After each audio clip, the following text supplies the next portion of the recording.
సరదీసుకొచ్చింది. ఆ! ఓట్లన్నీ తప్పా అది? కాదంటారా? కాదంటారా సార్? 100% తప్పు ఆ! లేదండ్ల. దొంగ హ్మ్. ఓట్లని ప్రక్షాళన చేసి హ్మ్. తీసేస్తున్నాం అంటున్నాము.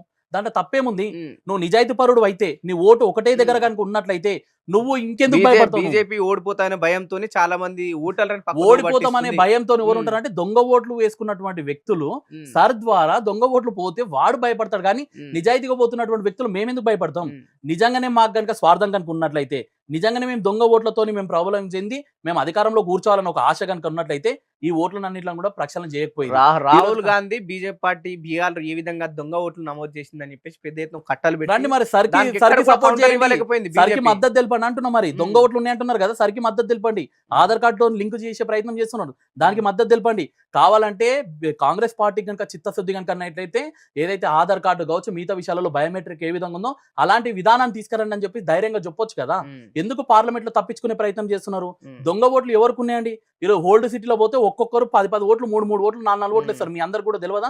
అందరికి కూడా తెలుసు. హ్మ్. నేనేమంటున్నామంటే ఈ దొంగ ఓట్లను తొలగించే ప్రయత్నంలో భాగంగా సర్ తన పని తను చేసుకుంటూ పోతుంది. హ్మ్. మేము దొంగ ఓట్ల మీద ఆధారపడి ఉన్నటువంటి వ్యక్తులం భారతీయ జనతా పార్టీ కాదు. హ్మ్. నిజాయితీగా ఎవరైతే ఓటు హక్కు ఉందో ఆ ఓటు ప్రజాస్వామ్యంలో ఓటు హక్కు అనేది చాలా పెద్ద ఆయుధం లాంటిది. హ్మ్. అలాంటి ఆయుధాన్ని మిస్‌యూజ్ కావద్దని ఒక ఉద్దేశంతోని నరేంద్ర మోడీ గారు తీసుకొచ్చినటువంటి ఒక గొప్ప కార్యక్రమం సార్.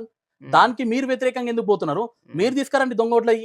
ఇంకా మీ దగ్గర ఎన్ని లిస్టులు ఉన్నాయి అన్ని తీసుకురండి. ఇవి దొంగ ఓట్లున్నాయి. దొంగ ఓట్లు అంటే ఈజీగా తెలిసిపోతది. హ్మ్. నా ఓటు గనుక నా ఒక ప్రదేశంలో నుండి ఇంకో ప్రదేశంలో నేను గనుక ఎన్రోల్ చేసుకున్నట్లయితే ఖచ్చితంగా నేను సమాజంలో అట్లా నేను సమాజంలో లేనట్టు వ్యక్తిని. హ్మ్. ఖచ్చితంగా నేను తప్పు చేసినటువంటి వ్యక్తిని.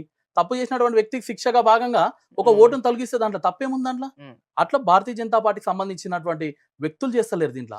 ఒక బి బి ఈసీ ఏదైతే ఈసీ ఉందో దానికి హ్మ్. సంబంధించినటువంటి అధికారులు ప్రక్షాళన చేసి ఒక క్రమబద్ధీకరమైనటువంటి ఒక పద్ధతిలో ఇక్కడిక్కడ డబుల్ ఓట్స్ ఉన్నాయి. వీటిని ఖచ్చితంగా తొలగించాలి. మీకెందుకంటే ఈరోజు రోహింగ్యా నుంచి వచ్చినటువంటి కొంతమంది వ్యక్తులు, బంగ్లాదేశ్ నుంచి వచ్చినటువంటి వ్యక్తులు ఆధార్ కార్డ్ ఫేక్ ఆధార్ కార్డ్‌లు పెట్టుకొని ఈరోజు చలామణి అయితా ఉన్నారు. హ్మ్. ఎంతవరకు మనం చూడలేం మనం?